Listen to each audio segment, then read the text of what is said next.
भारत नाटिक शिखर सम्मेलन में भाग लेंगे पीएम मोदी। आर्थिक सुधार और जलवायु परिवर्तन पर होगी चर्चा। दौरे के दौरान कई देशों से करेंगे संबंधित बात।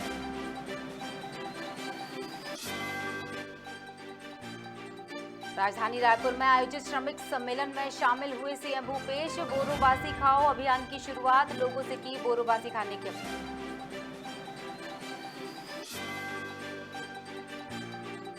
नर्मदापुरम के सर्किट हाउस पहुंचे केंद्रीय मंत्री प्रहलाद पटेल। नर्मदा नदी के विकास कार्यों का लिया जायजा, कहा गंगा की तरह नर्मदा का भी होगा विकास कार्य।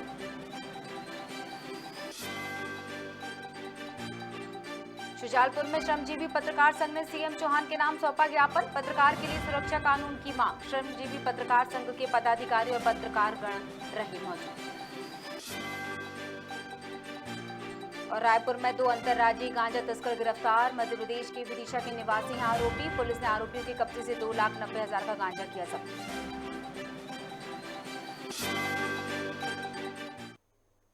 नमस्कार, खबर भारत में आप सभी का स्वागत है। मैं हूं क्रांति प्रिया। बढ़ते हैं खबरों की तरफ। प्रधानमंत्री नरेंद्र मोदी ने बर्लिन यात्रा से पहले एक बयान जारी किया। उन्होंने कहा कि वे 3 दिवसीय दौरे पर हैं, जिसमें वे कई देशों से नए संबंध स्थापित करेंगे।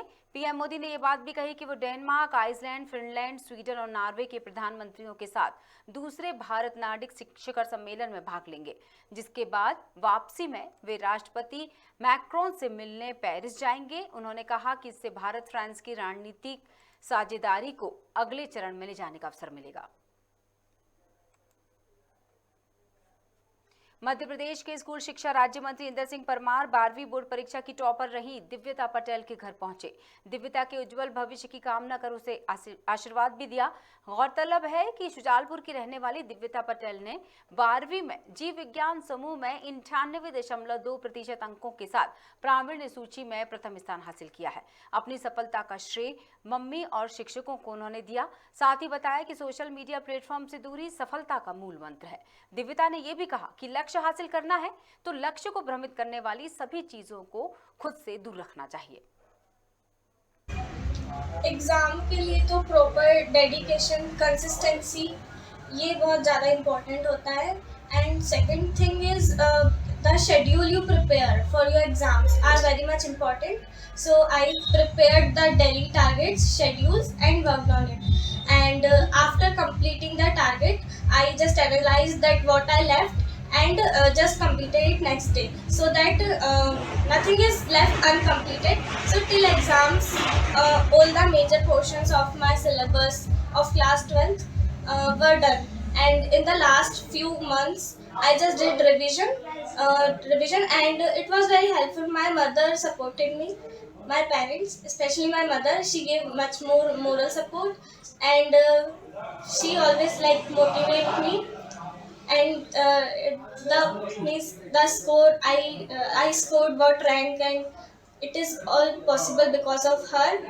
And I want to tell that I had no account on social media, and today also I don't have any account on social media. So I would. केंद्रीय मंत्री प्रहलाद पटेल नर्मदापुरम के सर्किट हाउस पहुंचे, जहां उन्होंने विकास कार्यों का जायजा लिया। वहीं इस दौरान मंत्री पटेल ने पत्रकारों से चर्चा करते हुए कहा कि गंगा नदी की तरह नर्मदा नदी के उद्गम अमरकंटक क्षेत्र में कंक्रीट का इस्तेमाल नहीं होगा। नर्मदा के दोनों तरफ 22,000 हेक्टेयर में पौधारोपण किया जाएगा। नदी में उत्खनन पर प्रतिबंध लगेगी। और साथ ही इस मौके पर पटेल ने नर्मदा को पॉलीथिन मुक्त करने का संकल्प भी लिया। अमरकंटक में जो बैठक की है, मैं उस बात के लिए भारत सरकार का और आदरणीय प्रधानमंत्री जी का और मुख्यमंत्री जी का आभार व्यक्त करता हूँ। हमने दूरगामी और कठोर फैसले लिए। अमरकंटक उद्गम स्थान है मां नर्मदा का। नर्मदा के बगैर मध्य प्रदेश की कभी कल्पना नहीं की जा सकती।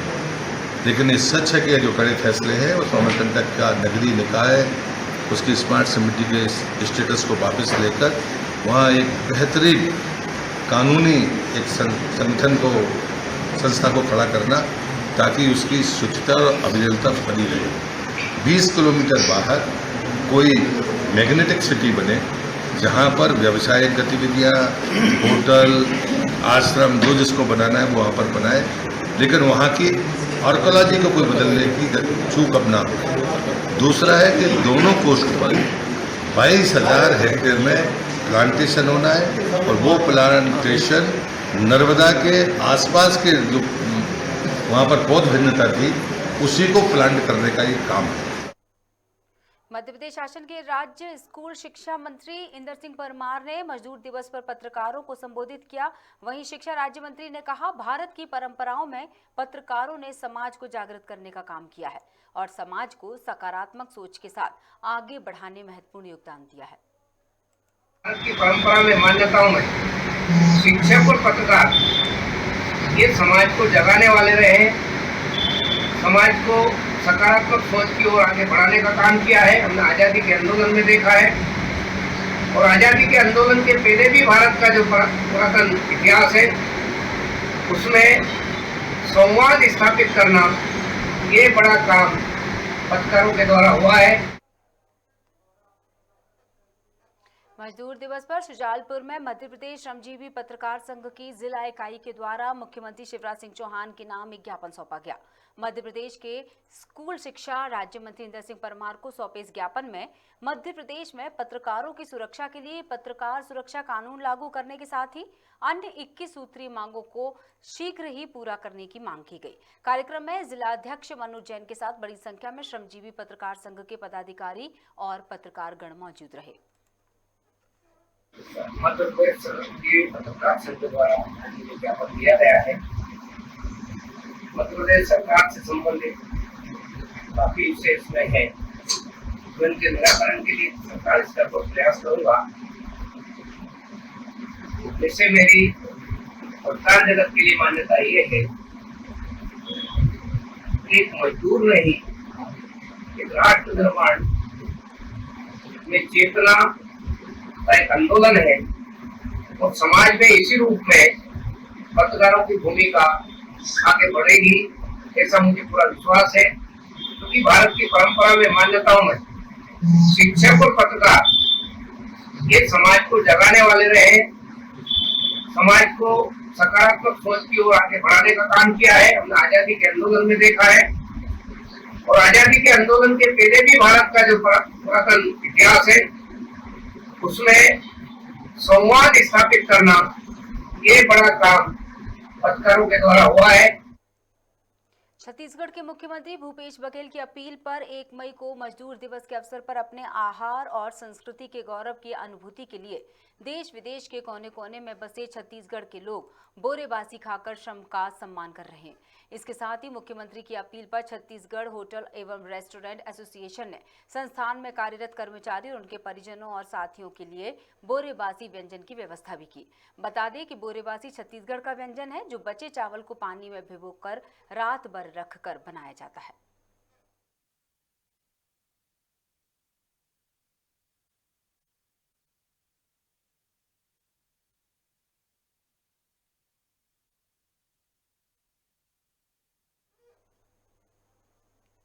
आज जहां छत्तीसगढ़ के प्रमुख भोजन बोरेबासी विलुप्त होने की कगार पर पहुंच चुकी है, तो वहीं श्रमिक दिवस के मौके पर मुख्यमंत्री भूपेश बघेल की अपील जशपुर जिले के दूरस्थ गांव तक पहुंच गई है। बोरेबासी भोजन का महत्व बताते हुए पहाड़ी कोरवाओं का कहना है कि बोरेबासी भोजन उनके लिए केवल आहार ही नहीं है, बल्कि सर्दी बुखार ताकत प्रदान करने की निःशुल्क दवा भी है। खाने से बकरा बजर लगता है। बासी भात खाई के घामे हूँ काम जाबे हले घाम नहीं लागे, लू नहीं मारे, कोरोनी कहीं नहीं धरे, बासी भात बोतल भात खाई रहे हले कभो जर जुड़ नहीं होल। हमन बासी भात खाथन और बासी भात खा करके हमन दिन भर काम करथन, तंदुरुस्ती रहेल, फुर्तीला रहेल शरीर हर, और हमन ला जर बुखार नहीं धरे और हमन सूजी उजी लगवाए बर नहीं जाथन कोनो कति। और हमार मुख्यमंत्री जी ला मैं तहे दिल से धन्यवाद करत हूँ कि मजदूर दिवस कर अवसर पर ओमन हमार छत्तीसगढ़ के परंपरा ला बनाए रखिन है। बासी भात खाथन, डेली बासी खाथन, दोनों टाइम से बासी, तो जर बुखार कुछ नहीं आता है। हमारे मुख्यमंत्री भी खा लेते बासी भात तो और अच्छा रहता। हम डेली से डेली खाते हैं तो हम लोग अच्छे रहते हैं। जर बुखार गर्मी सर्दी कुछ नहीं, घाम में दिन भर धूप में घूमते हैं, बहुत अच्छा रहते हैं। 1 मई अंतर्राष्ट्रीय मजदूर दिवस के दिन श्रमिकों को सम्मान देने के लिए सीएम भूपेश बघेल ने बोरेबासी खाने की अपील की, जिसके बाद सरगुजा कलेक्टर सहित प्रशासनिक अधिकारियों ने सर्किट हाउस अंबिकापुर पहुंचकर सभी ने बोरेबासी खाने का आनंद उठाया, श्रमिकों का सम्मान किया। इस दौरान कलेक्टर ने बताया कि बोरेबासी छत्तीसगढ़ की संस्कृति और विरासत है। आज अंतर्राष्ट्रीय मजदूर दिवस है और श्रम शक्ति को सम्मान देने के लिए उनको प्रति अपना इज्जत और सम्मान प्रदर्शित करने के लिए हम लोग सभी आज यहाँ पर बोरेबासी का जो खाना है वो खाए हैं और उसमें हमारे साथ जिला प्रशासन के सभी आला अधिकारी एक साथ बैठ कर के यहाँ पर खाए हैं। इसमें आप सब जानते ही हैं कि ये हमारे छत्तीसगढ़ की जो कुजीन है, जो हमारा जो ट्रेडिशनल कुजीन है, उसका एक अभिन्न हिस्सा है और इसमें वैज्ञानिक तथ्यों से भी प्रमाणित है कि इसमें हीट स्ट्रोक की संभावना बिल्कुल समाप्त हो जाती है। इससे ब्लड प्रेशर और बाकी चीज़ जो फिजियोलॉजिकल कंडीशंस हैं वो कंट्रोल रहते हैं। तो ऐसे समय में जबकि हमारे सरगुजा का पारा 42 डिग्री 43 डिग्री हो गया है, लोग लू के चपेट में आ रहे हैं, वैसे समय में फिर से इसको प्रायोरिटी देना, इसको एम्फेसाइज करना, ये बहुत समीचीन है।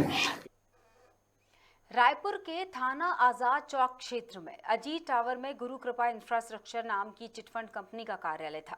कंपनी के डायरेक्टर्स ने कई लोगों को लुभावनी स्कीम का झांसा देकर अपना शिकार बनाया।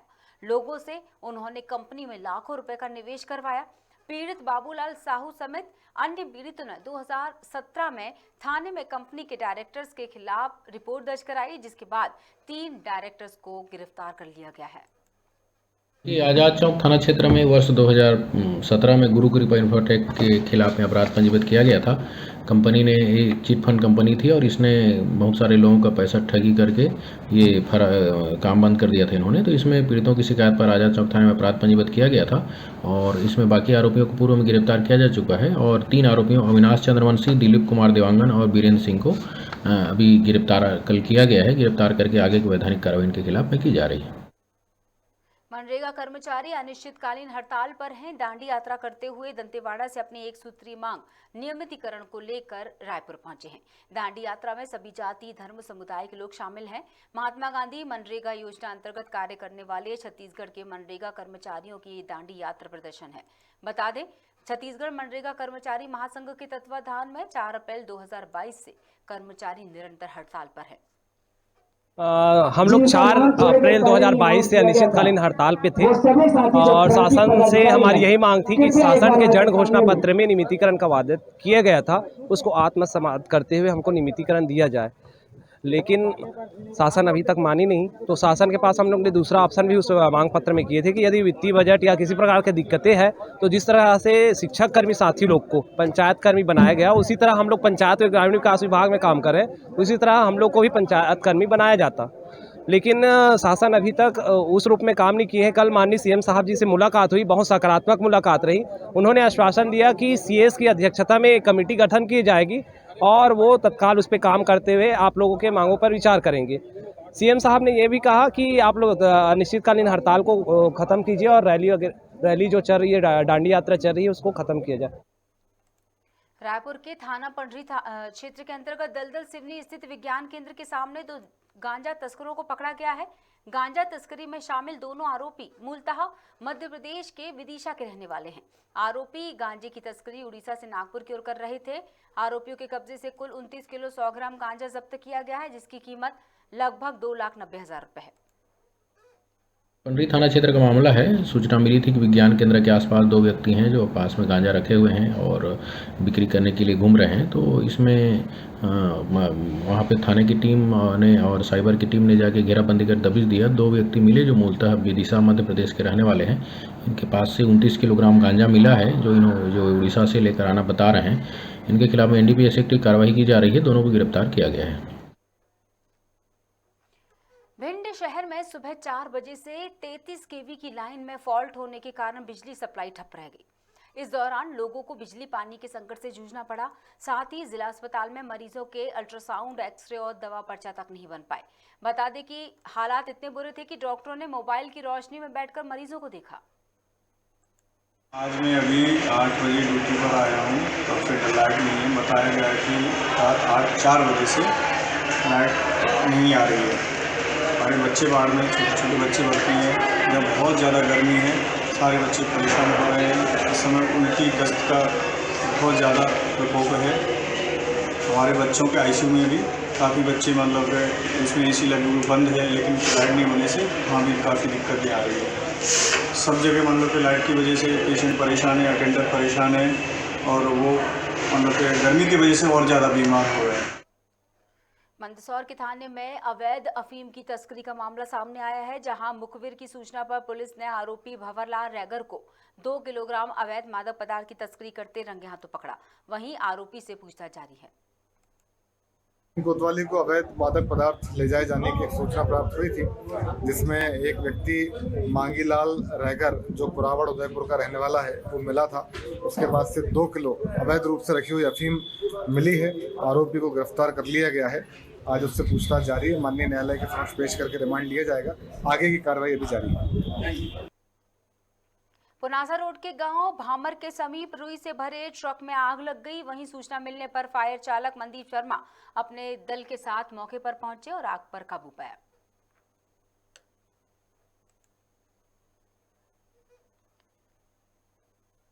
जंगल में लकड़ी लेने गई महिला को हाथी ने मौत के घाट उतार दिया। आपको बता दें कि मामला प्रतापपुर के वन परिक्षेत्र धर्मपुर का है, जहां पड़ोस की 2 महिलाएं लकड़ी बीनने जंगल में गई थी। उसी दौरान हाथी ने एक महिला की जान ले ली। वहीं दूसरी महिला ने भागकर अपनी जान बचाई।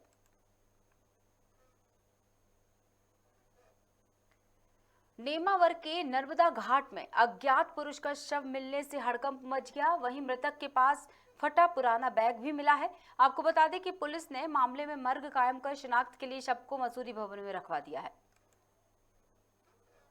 कल कुंदवार चौकी प्रभारी को ये सूचना मिली थी कि कोई व्यक्ति जो है गांजा लेकर के जा रहा है और इस पे उनके द्वारा गंभीर सूचना पर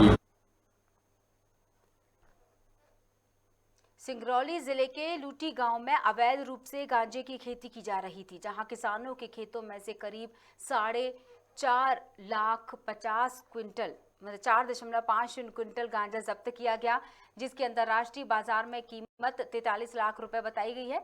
आपको बता दें कि किसानों ने अपने खेतों में चोरी छुपे गांजे के पौधे लगाए थे, जिस पर नारकोटिक्स एक्ट के तहत पुलिस ने कार्रवाई करते हुए आरोपियों को गिरफ्तार कर न्यायालय में पेश किया है और जेल भेज दिया। कल कुंदवार चौकी प्रभारी को ये सूचना मिली थी कि कोई व्यक्ति जो है गांजा लेकर के जा रहा है और इस पे उनके द्वारा गंभीर सूचना पर एक व्यक्ति को पकड़ा गया था। मोटरसाइकिल में जा रहा था। तलाशी में लगभग 2.5 किलो गांजे का उसके पास में NDPS का जो है सामान बरामद हुआ था। उससे जब पूछताछ की गई और उसने बताया कि लगभग उसने अपने खेत में 500 पौधे और लगा रखे हैं। तो पुलिस जो है उसकी निशानदेही पे वहाँ पर जाके उन पौधों को भी पुलिस ने जब्त किया है। टोटल जो वेट है उसका लगभग 4 कुंटल से अधिक है। और इस खबर के साथ ही बुलेटिन में फिलहाल इतना ही। बने रहिएगा खबर भारत के साथ। नमस्कार।